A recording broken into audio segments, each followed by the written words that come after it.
이재명 대통령은 오늘 오전 11시부터 약 1시간 반 동안 중동 상황 관련 비상경제 점검회의를 주재하셨습니다. 동회의에는 경제부총리를 비롯 11개 부처와 청해 장차관이 참석했으며 구윤철 재경부 장관이 중동 상황에 따른 실물경제 영향 점검 및 범부처 대응 방안, 김정관 산업부 장관이 석유 가스 수급 및 가격 안정화 방안을, 그리고 이혁 원 금융위 위원장이 금융시장 상황 점검 및 대응 방안을 각각 보고한 후에 엄중한 분위기에서 심도 있는 토론을 진행하였습니다.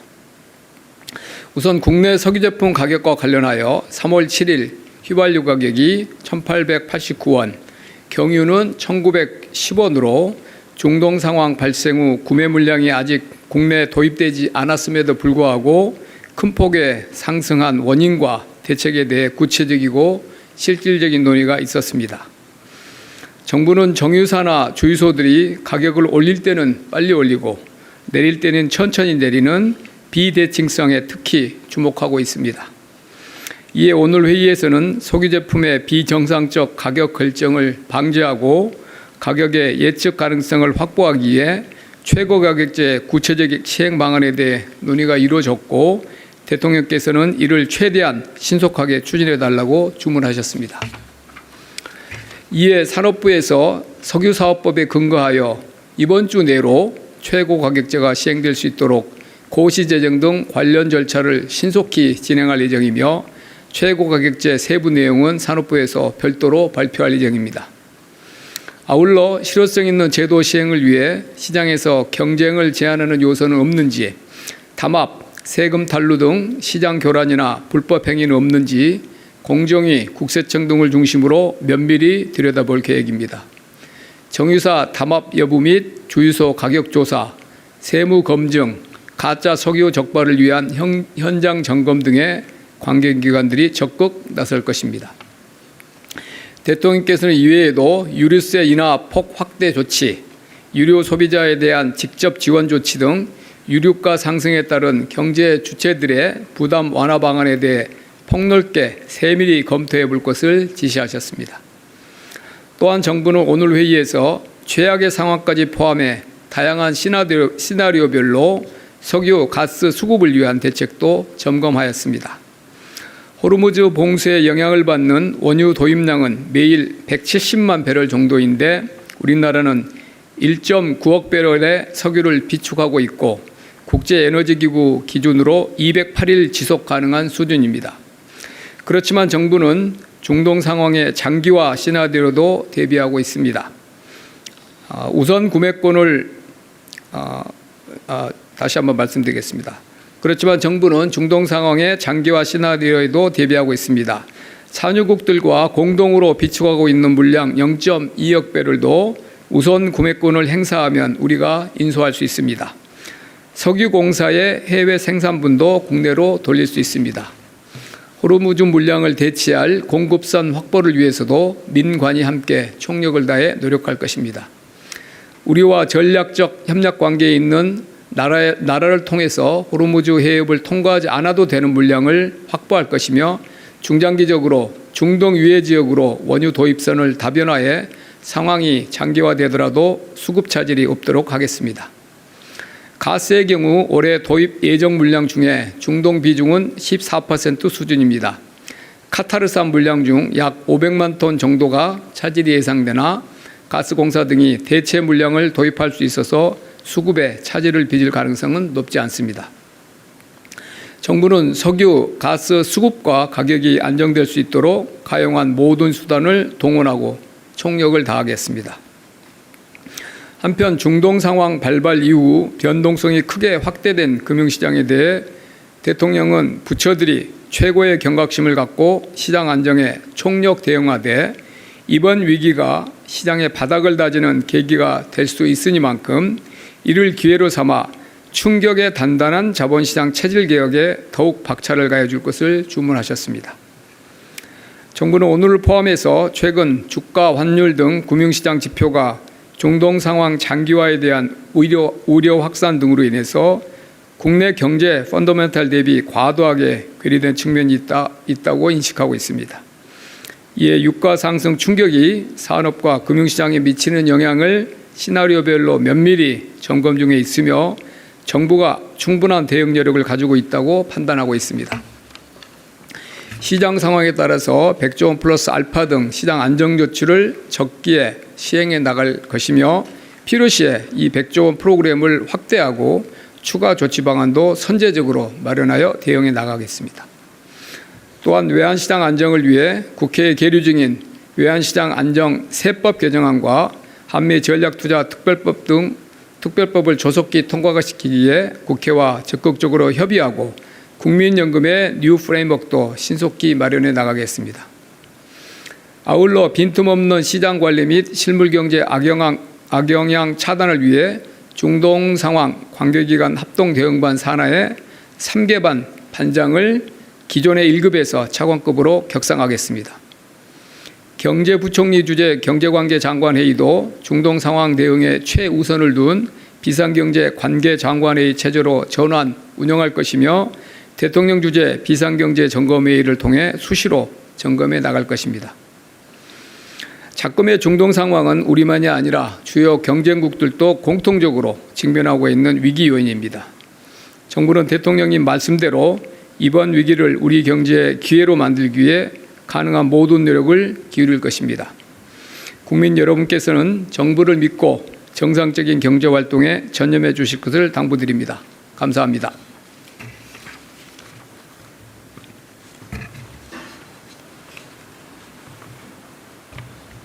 혹시 질문 있으시면 제가 말씀드리겠습니다.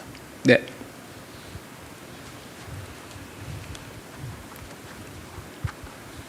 네, 실장님, 뉴스원 한재중 기자입니다. 오늘 대통령께서 그 금융시장 관련해서 정부의 추가 조치도 준비하시겠다고 말씀해 주셨는데, 일단 뭐 정책 금융기관들이 금융지원 프로그램은 가동하기로 했는데 뭐 이를 확대할 계획은 없으신지, 확대한다면 어느 정도로 좀 하실지 그것도 답변 주시면 감사하겠습니다. 네, 일단 시장 불안정이 제일 우선이고, 그래서 말씀드린 대로 기본으로 이제 100조 원 프로그램을 가지고 있고요. 예, 지금 현재 여력이 남아 있는 것도 있고 캐피탈 콜 방식이니까 이제 약속하면 금융기관들이 거기에 이제 돈을 보충하도록 돼 있는데 시장 뭐 100조 원 프로그램이 여력이 있으니까 상당히 큰 충격에도 대응할 수 있을 걸로 생각이 되는데요.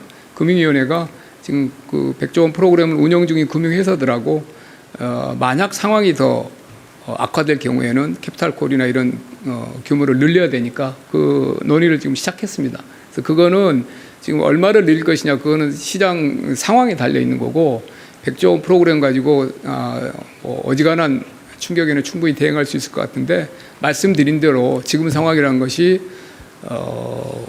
최악을 가정하고도 견뎌낼 수 있는 정도로 만들어야 되기 때문에 그런 논의를 시작했다는 정도로 말씀드리고, 이 정책 금융기관들의 소요는 지금 당장 이렇게 보니까 이제 보증기관들, 중소기업 벤처부가 운영하는 그런 프로그램들 보니까 신청 물량이 뭐 약간 지금 막 충격이 막 시작됐으니까 실무 쪽은 그래서 뭐 3,500인가 4,000억 정도 되던데요.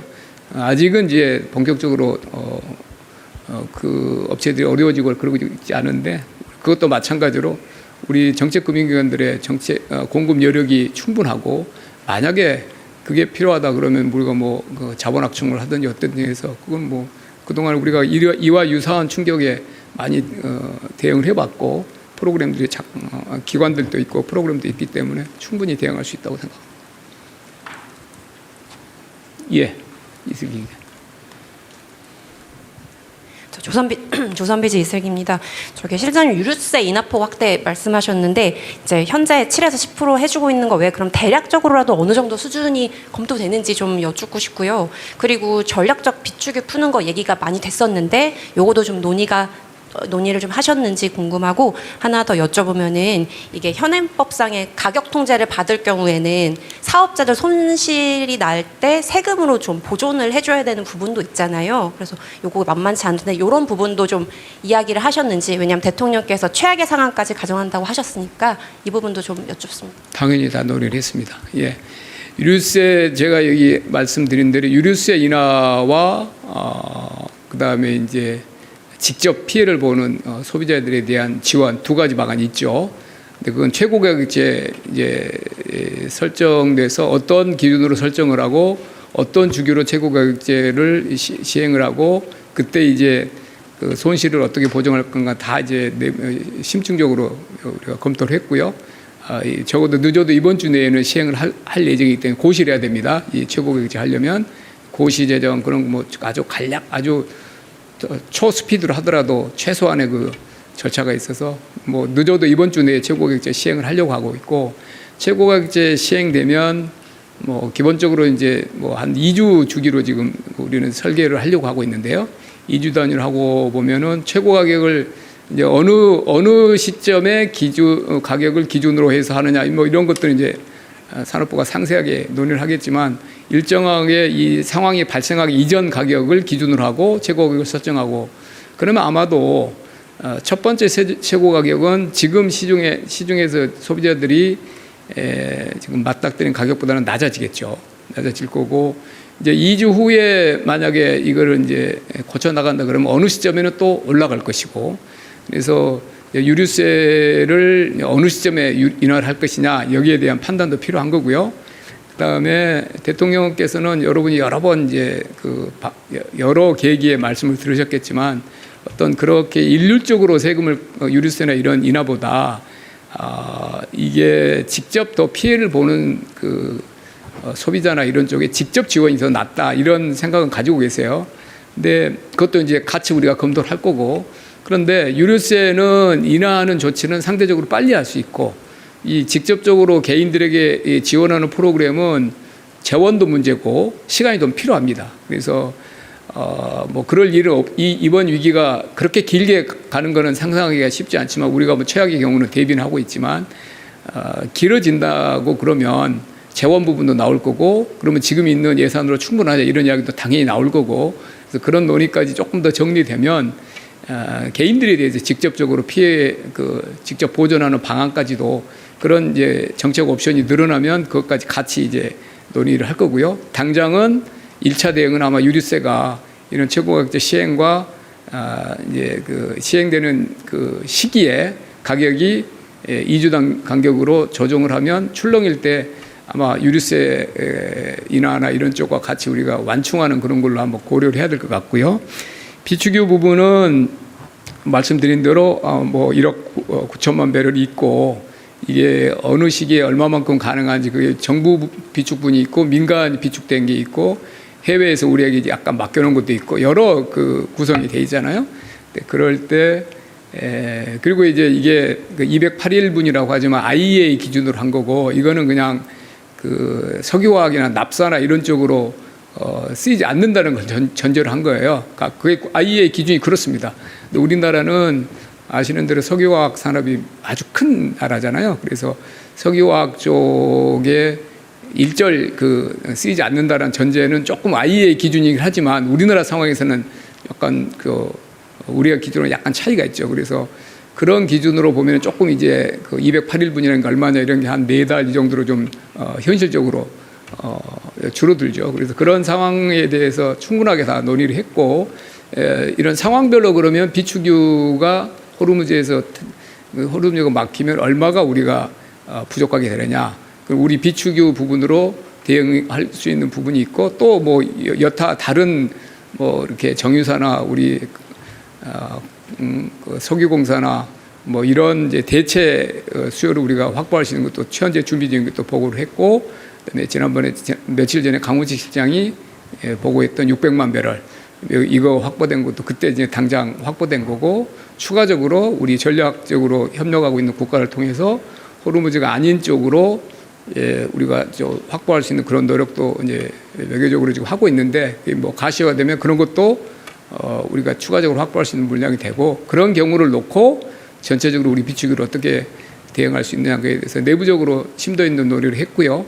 지금 당장 여기서 비축유를 어떻게 하겠다 이런 말씀을 드리기는 이르고 뭐 방금 제가 오기 전에도 한 1시간 전에 G7이 4억 배를 비축유 공동으로 좀 활용하기로 발표가 있었잖아요. 그러니까 뭐 또 유가가 한 5%포인트 또 하락폭이 좀 회복되고 이런 것도 있었잖아요. 그래서 국제 논의도 보고 우리나라 비축유 사정을 보는데 최악의 경우를 대비한다 그러면 사실 호르무즈가 이렇게 실질 봉쇄되는 경우는 이렇게 우리가 경험해보지 못한 상황이니까 그 가격도 적정한 가격이 뭐 소비자들이 너무 큰 가격 피해를 입지 않도록 최고 가격제 같은 걸로 대응하는 것도 있지만 결국은 수량 확보가 제일 중요하다고 봅니다.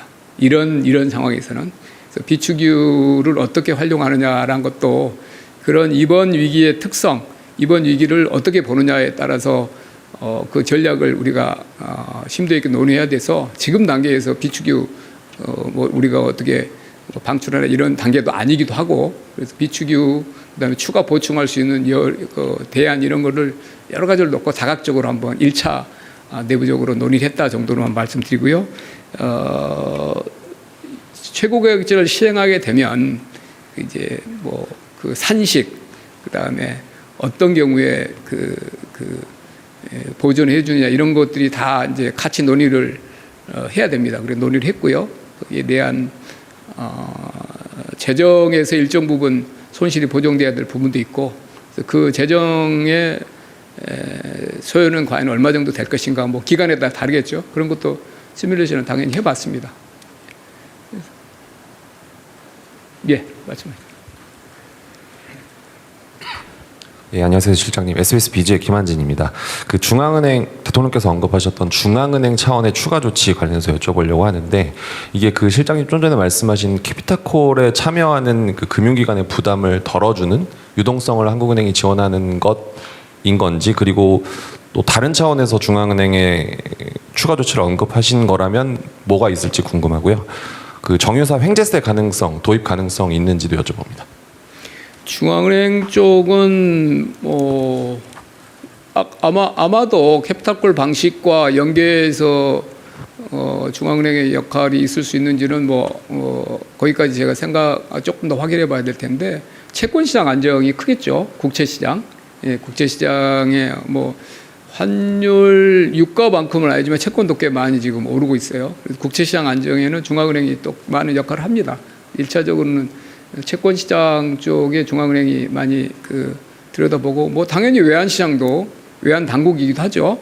재정경제부와 중앙은행이 같이 하니까 그것도 있을 거고 그런 정도로 좀 생각이 들고요. 그 횡재세 부분은 논의하거나 그러지는 않았습니다. 지금 뭐 그런 것보다 아까 말한 대로 이게 이제 최고가격제에 뭐 1997년 이후에 처음 하는 거니까. 하는 거고 그 다음에 이제 나중에 보면 비축유 부분도 있고 나중에 조금 상황이 더 이렇게 무슨 장기화가 되고 그러면 수출 통제 그런 부분도 우리가 고민을 해야 돼요. 그건 정부의 그 사업법에 석유사업법이 있는 거고 그것도 또 정유사들과 적절하게 또 대화를 해야 되고 그래서 정유사들 뭐 당장 어떻게 정유사가 이번에 뭐 급작스럽게 가격을 올린 거에 대해서는 본인들이 이제 나중에 설명을 해야 될 텐데 그런 부분에 대해서는 당연히 들여다보고 왜 그렇게 이전 우크라이나 전쟁 이런 시기보다는 달리 하루 이틀 사이에 그렇게 했는지는 본인들이 나중에 이제 설명을 할 거고요. 그런 부분은 당연히 엄정하게 들여다봐야 될 거고 최고가격제가 시행되고 최고가격제가 도입되는 시기, 최고가격제가 나중에 해제되는 시기에 어떤 특정 시점에서는 물량을 조금 일찍 내보내려고 하고 어떤 시기는 늦추려고 그러고 이런 요인들이 있을 거 아니에요. 그럴 때 그 정부와 협조를 많이 해야 됩니다. 정유사들이. 예, 그래서 정유사들과 뭐 이렇게 뭐 당장 모르겠습니다. 횡재세가 어떤 특정 시기에 이익까지가 나왔는지 모르겠지만 뭐 그런 논의를 해야 될 때는 아니라고 봅니다. 예. 그 이투데이 문선영 기자입니다. 그 국내 최대 에틸렌 생산업체인 여천 NCC가 공급 중단을 선언을 했습니다. 이게 단순히 그러니까 일반 소비자들의 문제도 많겠지만은 지금 국내 석유화학 산업의 공급망에도 실질적인 영향을 미치고 있는데 이 부분에 대한 논의도 있었는지 궁금합니다. 어제 우리가 오늘 비상경제회의 준비회의를 했는데요. 어제 저녁에. 그때는 뭐 나프타 쪽도 굉장히 중요한 산업이기도 하죠. 나프타 중동 의존도가 꽤 크니까 절반 이상이어서 거기에 오는 충격을 우리 장관들 레벨에서 한번 논의를 했고, 오늘 회의에서는 뭐 거기까지는 논의를 안 했고, 마지막에 그런 논의가 어제 있었다는 것도 보고를 잠깐 제가 브리핑을 해드렸고, 그게 이제 그 지역적으로 여수나 울산 이런 데 좀 집중돼 있어요. 그 회사들 몇 개가. 거기에 따른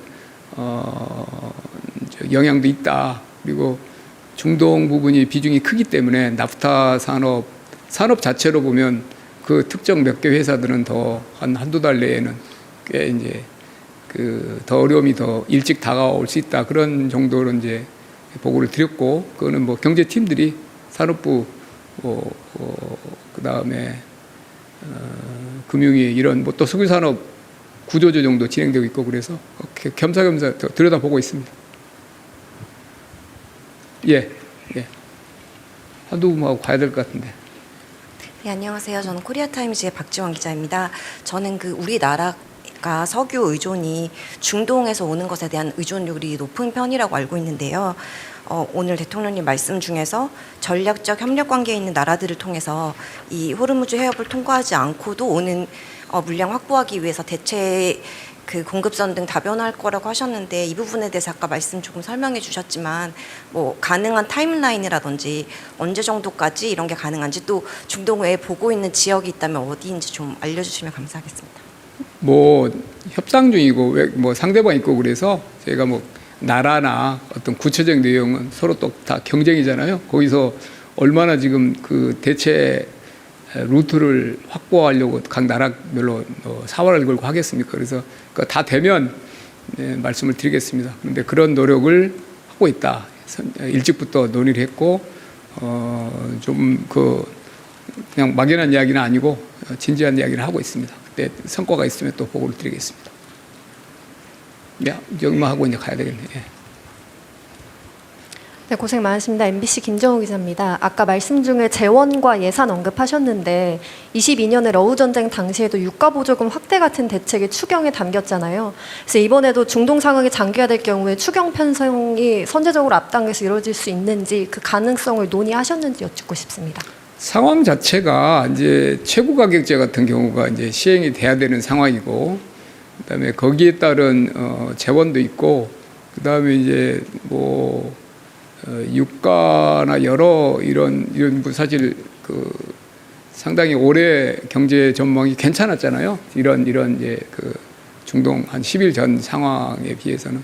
지금은 또 달라졌죠. 이게 얼마나 지속될지 이게 뭐 알 수가 없으니까, 이러다 며칠 내에 될 수도 있고 타결될 수도 있고 그러는데, 뭐 다시 말씀드리지만 겪어보지 못한 일이 이미 일어났고, 그다음에 유가나 이런 쪽의 충격은 바로바로 우리가 매일 보고 있는 상황이고, 만약에 이게 조기에 수습이 안 되면은 이제 의미 자체가 없어지죠. 우리 전망이 새로 해야 되는 그런 상황이니까. 그러면 거기에 따른 소요들이 많이 생기겠죠.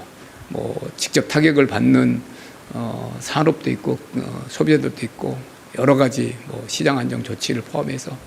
그래서 이번 충격에 대한민국 경제가 큰 이렇게 피해를 입지 않게 잘 헤쳐나가는 게 최우선 과제가 됐고, 거기에 따라서 어떤 추가 재원이 필요하다 그러면 그건 뭐 진지하게 고민을 해야 되는 상황이 됐어요. 지금 상황이. 근데 지금 정해진 한도 내에서 한다 그러면 최고가격제도 못 하는 거죠. 그냥 지켜볼 수밖에 없고. 근데 지금 유가나 이런 상황은 최고가격제로 대응을 해야 될 만한 상황이라고 판단이 됐고, 거기에 따라서 최우선적으로 지금 고시나 이런 걸 하고 있어서, 거기에 추가되는 재원은 우리 현재 재원으로 뭐 당장 지금 나가는 건 아니지만 그런 재원 부분에 대해서 보면은 필요한 재원들이 많이 생겼어요. 갑자기 한 10일 사이에. 거기에 대한 진지한 논의들을 좀 해봐야 될 것 같습니다. 예. 마무리하겠습니다. 감사합니다.